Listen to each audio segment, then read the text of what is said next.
겸재정선이 누군지, 대표 작품, 그리고 제 주관적인 작품, 그리고 결론으로 마무리를 해보도록 하겠습니다. 겸재, 겸손하게 학문과 예술에 임하겠다라는 이 보이시는 작품, 묘사가 구체적인 걸 봤을 때 이분이 겸재정선이 아닐까. 예은암이라는 경복궁 뒤쪽 기슭에 있는 큰 바위 중심 꼭대기 쪽에가 소나무고 아주 먼 곳에 관악산까지 보이는 풍경을 담았는데, 자세히 보면 중간에 단장이 있습니다. 좀 무너진. 뒤로는 경복궁이라고 합니다. 이 임진왜란 이후 타락한 경복궁의 모습을 볼 수 있는 작품이라고 합니다. 간단하게 정리했을 때 세 가지 키워드, 두 개는 대표적 인왕재직, 금강전도, 진경산수화. 이 금강전도인데요. 당시에 59세였던 겸재정선이 금강산대를 부감 형식으로 된 작품입니다. 위에서 아래를 바라본 시점, 금강산 그림을 되게 많이 그렸어요, 정선님께서. 이게 가장 대표적으로 국보로 지정된 작품입니다. 진경산수화의 대표 작품이기도 한데요. 산수화라는 거는 자연 풍경을 주제로 한 동양화, 먹이랑 붓을 써서 풍경 그리는, 실경산수화가 있고 진경산수화 뭐 이렇게 차이 이런 게 있는데, 실경산수화는 정말 실제로 경치를 관찰해서 그리는, 그 당시 때는 중국 산수화를 따라 그리는, 모방하는 그림들이 좀 대체적이었다고 하는데, 진경산수화를 개척,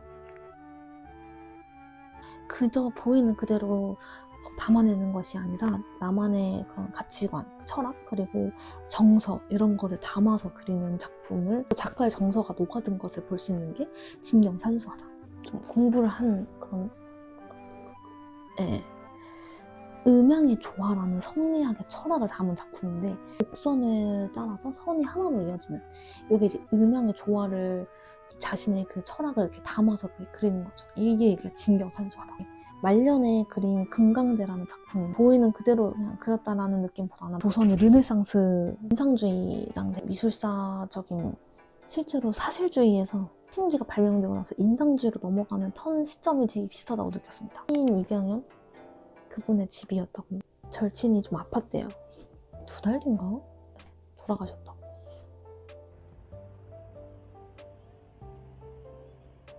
데이트 코스로 놀러 갔다가 인왕산도 보고, 아래에 또 광화문도 있지 않습니까? 한복 입고 이제 데이트 코스로 가면서 인왕산도 보고. 다음 작품입니다. 시화상간이라는 작품입니다. 끈끈한 우정에 어머니가 아파서였나 이제 좀 멀리 떨어지게 되는, 자네와 나는 합쳐야 왕망천이 될 텐데 그림 날곳이 떨어지니 양편이 다 허둥대네. 돌아가는 낙이 벌써 멀어졌지만 아직 보이는구나. 강서해지는 저 노을 원망스레 바라보니. 실제로 그렇게 멀지 않게 갔다고 합니다. 서촌에서 가양동. 그 당시 때는 이제 연락할 그럴 게 없으니까 정확한 건 모르겠어요. 그래서 멀리 떨어져가지고 하나씩 그림이 주고, 이쪽은 시를 주고. 미호라는 작품인데 광나루 풍경이래. 광진이라는 작품인데 서촌호수지 않을까라고, 간결하면서도 되게 서정적인 느낌이 드는, 느껴지는 것 같은데 되게 마음이 막 따뜻까지는 아니고 정서적인 안정감을 주는 느낌. 목명조돈이라는 작품인데 되게 간결하지 않습니까? 이분 여백이 아름답습니다. 압구정입니다. 지금의 압구정이랬으면 압구정 맨날 갔을 거고. 그 구현대 아파트 11동의 인곡 유거도입니다. 50대 초반부터 84살로 생을 마감하기 전 30년간을 살던 집을 그린 그림입니다. 인왕산 계곡에 있는 아늑한 집, 이런 뜻이래요. 자신의 서재의 문을 활짝 열어 유유자적하는 모습, 너무 마음에 드는 게, 나무들이 색상도 그렇고 디테일들을 담아서 드넓은 공간의 풍경을 그린 작품도 너무나 좋지만, 집, 안정적인 느낌이, 집이라 그런가? 뭐 산까지 봐. 귀대정이라는, 김광옥이라는 분이 지으셨는데, 떠나서 조선의 학자인데 뭔가 벼슬을 그만두고 행주 지역, 지금의 고양시로 내려가서 10년 동안 살던 집이라고 합니다.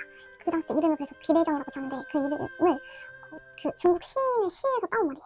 그 시가 속세를 떠나 고향과 자연으로 돌아가겠다는 마음을 담은 시였는데, 그거를 따온 이름이니까 그 집은 세상을 다 내려놓고 자연으로 돌아가고 싶다라는 뜻을 담은 거죠. 이 되게 멋있다고 벚꽃 시즌에 봤다면 정말 좋았을 것 같지만 한 폭의 한국화에 들어온 기분이 든다. 비가 올 예정이라. 폭삭 수가수다.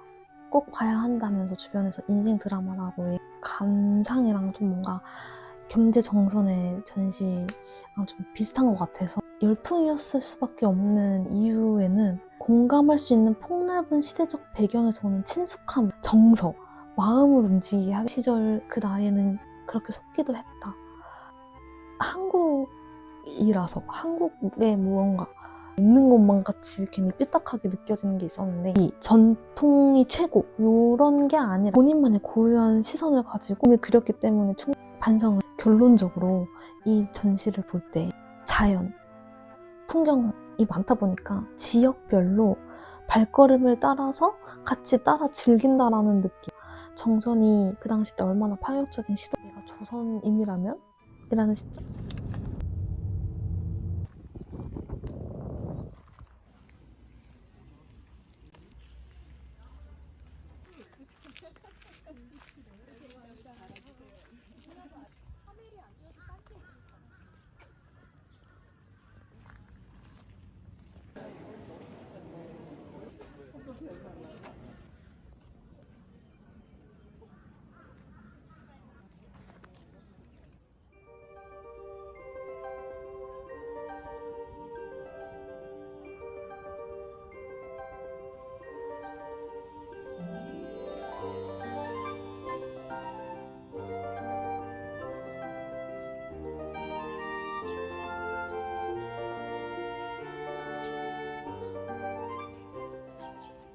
여기 아닌 것 같아. 사람이 엄청 많아서 거짓말 안 치고 10번 이상 치였습니다.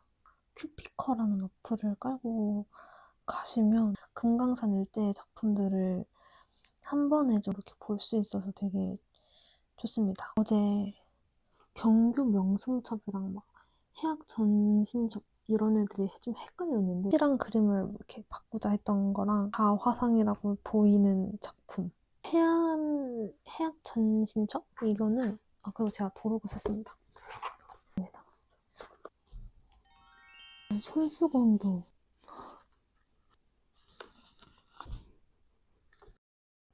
생각보다 되게 친구 이병현이랑 스승인 김창흡.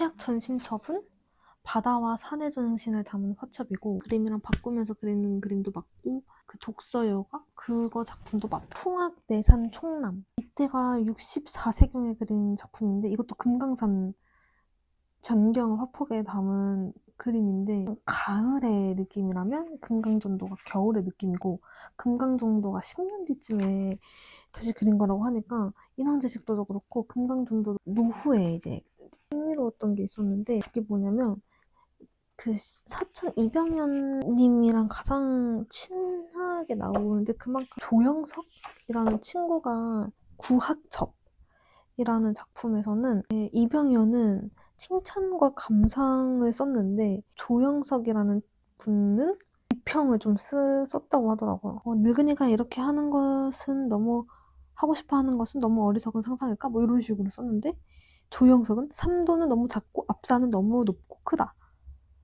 결국 쓸쓸한 마음으로 돌아온 것 같구나 이런 식으로 비록 실제 경치와는 다르나 필력만은 거침없는 가운데 진솔하며 서광기가 있다. 귀거래도라는 중국 동진시대 시인 도연명이 관리생활의 염증을 느껴 사직하고 고향으로 돌아오며 자신의 심정을 읊은 시를 그림으로 표현한 작품인데 이거 보면 이렇게 일자로 날마다 동산을 거닐며 즐거워하네. 외로운 소나무 어루만지며 서성이네. 진짜 어루만지고 있어요. 마지막으로 총석정. 주변을 그냥 과감히 생략한 건가? 묘도, 천도 등을 과감하게 생략하고 총석봉과 사선봉을 넓디 넓은 동해 속에 빠뜨린 듯 왜소하게 표현되고 말았다. 재밌게 보고 왔고 비가 안 와서 너무 좋았습니다. 끝.